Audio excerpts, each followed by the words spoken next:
Hello दोस्तों, स्वागत है आपका कॉमर्स संसार में। और मैं आज आपके लिए क्लास 11th अकाउंटेंसी पढ़ाने वाला हूँ। Meaning and definition of account.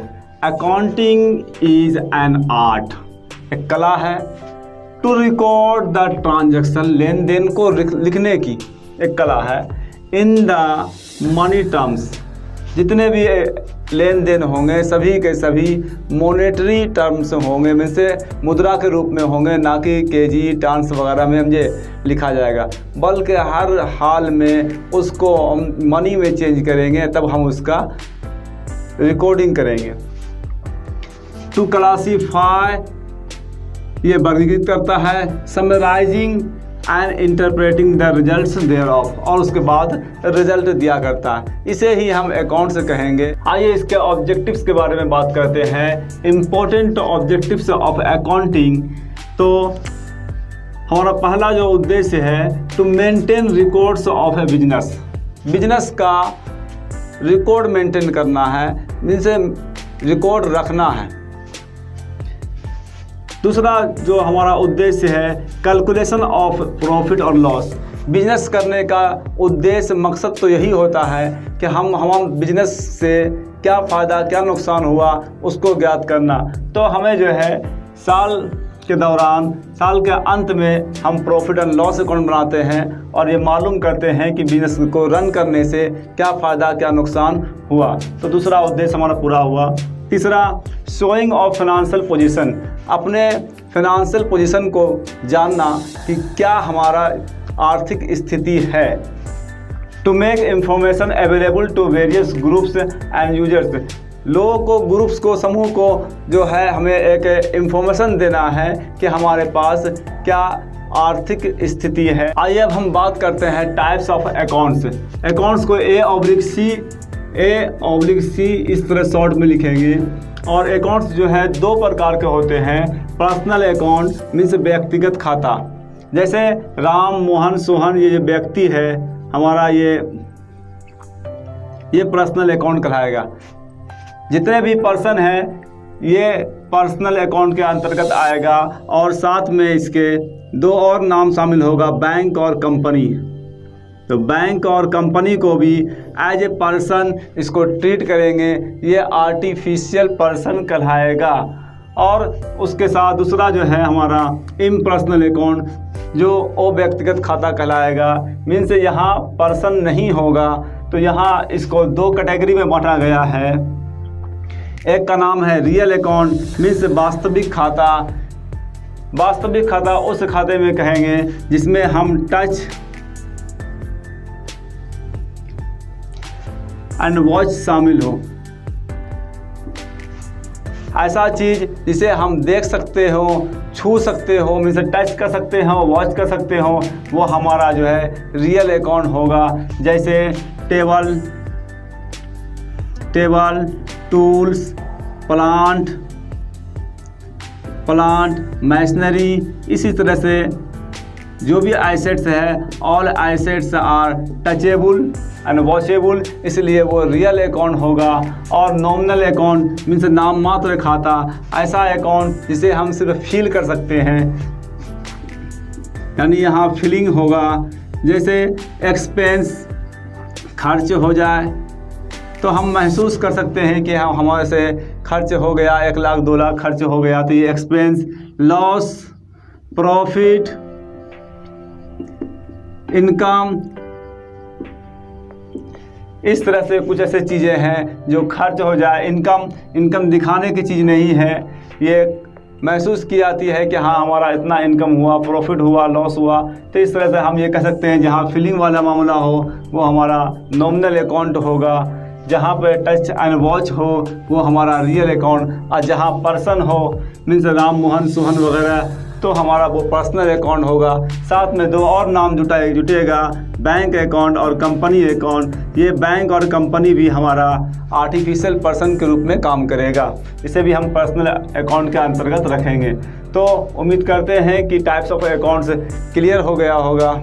दोस्तों वीडियो थोड़ा लंबा होगा, लेकिन आप वीडियो पर बने रहें, क्योंकि अगर अकाउंट सीखना है तो यहाँ पर लेंथ नहीं देखना होगा। हम पूरी बात अकाउंटेंसी की करेंगे जिससे कि आप अकाउंट्स बना सकें और समझ सकें। तो आइए देखते हैं डबल एंट्री सिस्टम। तो नाम से ही जाहिर है डबल के माने डुअल क्या होते हैं। तो डबल एंट्री सिस्टम मीन्स ऐसा लेन देन जिसमें 2 एंट्री होता हो उसे हम डबल एंट्री सिस्टम कहते हैं। ठीक उसी तरह जैसा कि एक सिक्के का 2 पहलू होता है, चित और पट, वैसा ही यहाँ भी 2 साइड होता है डबल एंट्री सिस्टम में। एक का नाम डेबिट होगा और दूसरे का नाम क्रेडिट होगा। मीन्स DR और CR, DR को डॉक्टर नहीं पढ़ेंगे बल्कि इसको डेबिट पढ़ेंगे और CR को कंपाउंडर नहीं पढ़ के इसको क्रेडिट पढ़ेंगे। ये हमारा डेबिट और क्रेडिट है, जो एक लैटिन वर्ड ये डेबिट है, इसको हिंदी में नाम कहते हैं और इसको जमा कहेंगे। यहाँ पर डेबिट जो बना है वो डेबिटम से बना है, जो एक लैटिन शब्द है, और ये क्रेडिट जो बना है ये क्रेडिटम से बना है। ये जो है ये भी लैटिन शब्द है। तो कहना यहाँ पर यह है, इस डबल एंट्री सिस्टम का विकास लुकास पैसियोली ने किया था 1494 ईस्वी में इटली में। इटली के रहने वाले थे, इटली के वेनिस सिटी के रहने वाले थे। इसको याद के लिख लें, वेनिस सिटी के, इटली के वेनिस सिटी के रहने वाले थे। 1494 ईस्वी में इटली में इसका प्रतिपादन किया था, इसका इन्वेंशन किया था डबल एंट्री सिस्टम का। आइए डबल एंट्री सिस्टम के हम उस गोल्डन रूल्स को पढ़ेंगे, जिस गोल्डन रूल्स को लेकर के हम पूरी जर्नल एंट्री और यहाँ तक के तब तक यूज करेंगे जब तक हम डबल एंट्री सिस्टम को अपनाते रहेंगे, पढ़ते रहेंगे, अकाउंटिंग करते रहेंगे, तो हमारा वो गोल्डन रूल्स काम आएगा। आइए इसके गोल्डन रूल्स पे बात करते हैं। तो पहला रूल्स है debit what comes in. Debit what comes in, जो आता हो उसे DR करें, and credit what goes out, और उसके बदले जो जा रहा हो उसे CR करें। मीन्स ये रियल अकाउंट का हमारा रूल्स है। हम इसमें देखेंगे जो आ रहा है वो भी टचेबल चीज़ है और जो जा रहा है वो भी टचेबल चीज़ है। मीन्स अगर हमने एक बुक खरीदा है तो बुक को DR करेंगे, मीन्स बुक को DR करेंगे और हम जो है उसके बदले कुछ पे करते होंगे। बुक आया तो हम कुछ देते होंगे, तो सपोज माने हमने कैश दिया उसको, तो कैश हमारा ये CR होगा। तो इस नियम के हिसाब से एक डेबिट होगा, दूसरा क्रेडिट होगा। हर हाल में दो लेन देन 2 जगह पे इसका एंट्री होगा। मीन्स किताब आया, किताब को हमने DR किया और उसके बदले पैसा जा रहा है, इसलिए पैसा को हम CR करेंगे। दूसरा रूल्स है डेबिट द रिसीवर, जो प्राप्त हो रहा हो उसे DR करें, एंड क्रेडिट द गिवर, और जिससे प्राप्त हो रहा हो मीन्स जो देने वाला हो उसे हम CR करें। मीन्स जैसे कि किसी राम ने मुझे एक कलम दिया, तो कलम पेन हमारे पास आया, तो जो आता हो डेबिट द रिसीवर, जो आता हो पेन को DR करेंगे। और किससे आया, तो हम देख रहे हैं कि हम ये पेन जो है राम से आया है, इसलिए हम राम को CR करेंगे। मीन्स राम यहाँ पे जो है ये CR हो जाएगा। अब तीसरे रूल पे बात करते हैं। Debit all expenses and losses, जितने भी खर्च या हानि हो उसे DR कीजिए। जितने भी खर्च या हानि हो उसे DR करने कहा है। And credit all income and gain, जितने भी आय या फायदा हो, लाभ हो, उसे आप CR कीजिए। ये नॉमिनल अकाउंट कहता है। मीन्स अगर हमें इनकम हुआ, कहीं से इनकम आया, कमीशन के रूप में आया या किसी और के रूप में, तो उसे हम CR करेंगे।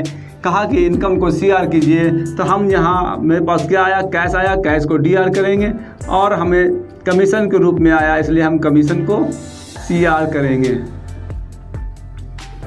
अगर कोई खर्च हो गया, लिखता debit all expenses and losses, कोई खर्च होता है तो खर्च को DR करेंगे। सपोज ऑफिस एक्सपेंस हुआ है तो हम ऑफिस एक्सपेंस को DR करेंगे, और यहाँ से क्या गया, कैश गया, इसलिए कैश को यहाँ पर CR करेंगे। इस तरह से हमने डबल एंट्री सिस्टम का जो गोल्डन रूल्स है उस तीनों पे हमने बात किया। अब जो है हम इसके जर्नल एंट्री पे बात करेंगे। तो दोस्तों आप कहीं जाइएगा नहीं, वीडियो पे बने रहिए, हम जर्नल एंट्री पे बात करेंगे। जर्नल किसे कहते हैं? रोज़मर्रा की ज़िंदगी में जो हम लेन देन करते हैं उन समस्त लेन देनों को रोज़ सिस्टमेटिक ढंग से अकाउंटिंग रूल्स का इस्तेमाल करते हुए जो हम रिकॉर्ड करते हैं उसी बुक को हम जर्नल कहेंगे। और एंट्रीज मतलब प्रवेश कराना, लेखा कर देना है, तो हम जो लिखते हैं ये हमारा जर्नल एंट्रीज कहलाएगा। जर्नल एंट्रीज रद्दी बुक से तैयार किया जाता है। जो दुकानदार वगैरह को देखते होंगे वो हमेशा अपने पास कुछ रद्दी बुक्स रखता है, उसके ऊपर लिख लिया करता है, और शाम में जो है फिर वो उसको फेयर करता है, मीन्स से उनका जर्नल बनाता है। व्यवसाय के समस्त लेन देनों को जर्नल में पोस्टिंग किया जाता है, लिखा जाता है। जर्नल एंट्री में 5 कॉलम होते हैं। एक हाथ में जितनी उंगलियां हैं उतना कॉलम है, मीन्स याद रखेंगे। यहाँ पहला कॉलम का नाम डेट, दूसरे कॉलम का नाम पार्टिकुलर्स विवरण, और तीसरे कॉलम का नाम LF। LF के मीन्स होता है लेजर फोलियो। लेजर फोलियो, ये लेजर मीन्स से खाता हुआ, खाता बुक, खाता संख्या होता है ये खाता संख्या। तो खाता संख्या को LF कहेंगे। तो खाता का पेज नंबर जर्नल में, जर्नल का पेज नंबर जो है लेजर में चढ़ाया जाता है, इसलिए यहाँ पर इसका यूज वैसे यहाँ पर अकाउंटिंग करते समय तो होगा, लेकिन पढ़ने के समय में पेज नंबर नहीं दिया हुआ होता है। उसके बाद डबल एंट्री सिस्टम के हिसाब से 2 अमाउंट होगा, एक डेबिट होगा, दूसरा क्रेडिट होगा। तो प्रत्येक लेन देन को डेबिट में भी लिखेंगे और क्रेडिट में भी लिखेंगे। आइए देखते हैं कि हम जर्नल एंट्री को कैसे करेंगे।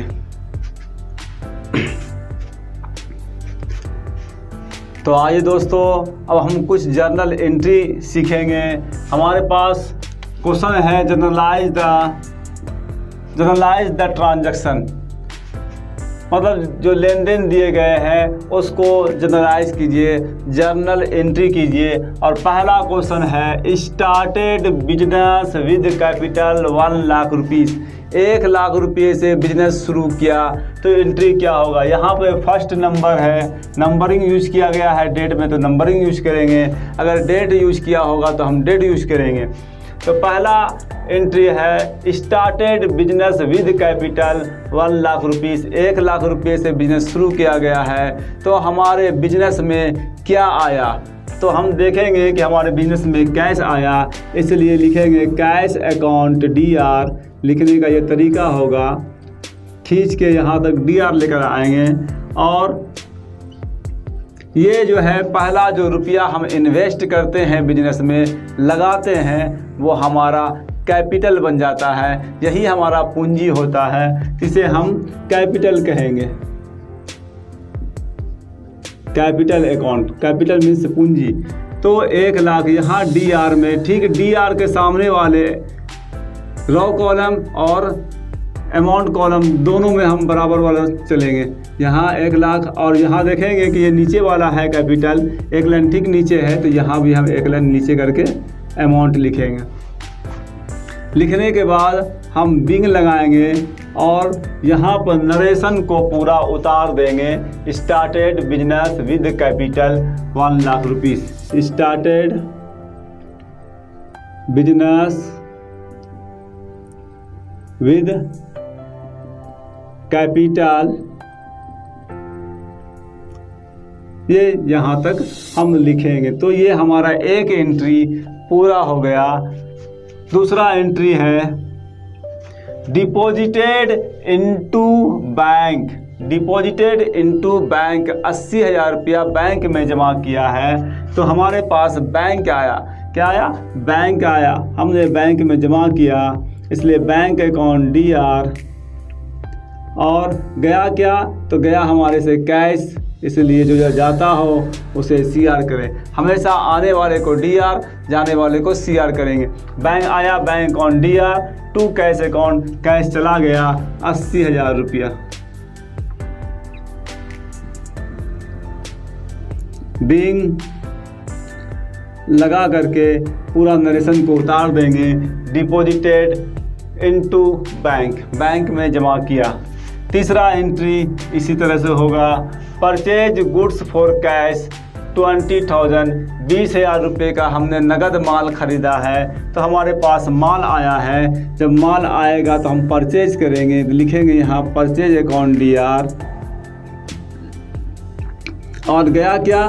तो गया कैश, कैश को CR लिखेंगे टू कैश अकाउंट। कितना? 20,000 रुपया।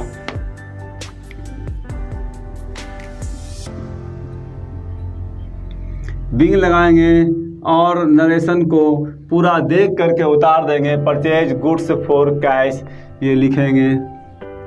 चौथा एंट्री है विथड्रॉ कैश फ्रॉम बैंक 30,000 रुपया, 30,000 रुपया बैंक से निकाला।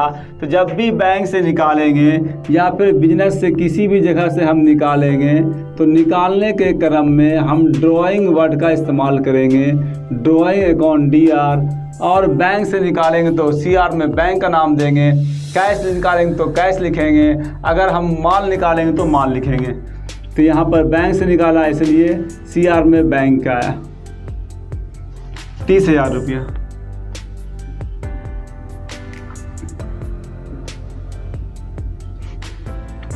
बिंग लगा करके इनको भी लिख देंगे। और पांचवा एंट्री है हमारा परचेज फर्नीचर। तो हमारे पास 3,000 रुपये का फर्नीचर आया। फर्नीचर गुड्स नहीं है इसलिए परचेज नहीं लिखेंगे, बल्कि जो चीज़ खरीदेंगे उसका नाम लिखेंगे फर्नीचर अकाउंट DR। और गया क्या? तो कैश गया, लिखेंगे कैश अकाउंट 3,000 रुपये का।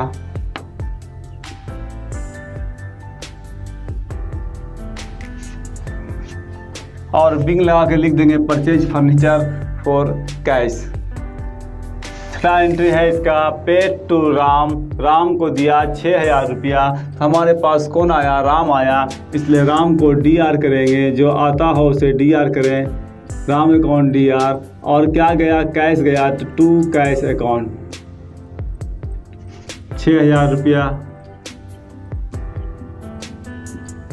बिंग लगा करके यहाँ भी लिख देंगे पेड टू राम। सातवां एंट्री है cash received from Raju. Raju से 8,000 रुपया नगद आया है, इसलिए आया क्या? हमारे पास जो आता है उसे DR करें। तो कैश आया, कैश को DR करेंगे, कैश अकाउंट DR टू किससे आया? तो राजू से आया, इसलिए राजू को यहाँ CR करेंगे। अमाउंट पे लिखेंगे 8,000। बिंग लगाएंगे और यहाँ पे लिखेंगे कैश रिसीव्ड फ्रॉम राजू, देख करके इसको उतार देंगे। और लास्ट एंट्री है 8वां एंट्री पेड रेंट 2,000 रुपया। तो ये रेंट खर्चा है। नॉमिनल अकाउंट कहता है कि जितने भी हानि या खर्च हो उसे DR करें, इसलिए रेंट को हम DR करेंगे, लिखेंगे रेंट अकाउंट DR। और गया क्या? तो कैश गया, तो टू कैश लिखेंगे। अमाउंट है 2,000। इस तरह से सारे अमाउंट को यहाँ पे जोड़ देंगे। नीचे 2 लाइन से क्लोज करेंगे, सारे अमाउंट को जोड़ देंगे, लिखेंगे total of journal. Total of journal और सारे अमाउंट को जोड़ करके नीचे लिख देंगे, जितना होगा उसको लिख देंगे। इस तरह से हमारा जर्नल पूरा हो जाएगा। उम्मीद करते हैं कि आपको ये वीडियो पसंद आया होगा। तो एक लाइक करते चले जाएं और अपने दोस्तों में शेयर करें, और चैनल पर आप नए हैं तो सब्सक्राइब करें और बेल बटन ज़रूर दबाएं ताकि हमारे हर आने वाले वीडियो का नोटिफिकेशन आप तक पहुंचता रहे। तब तक के लिए जय हिंद।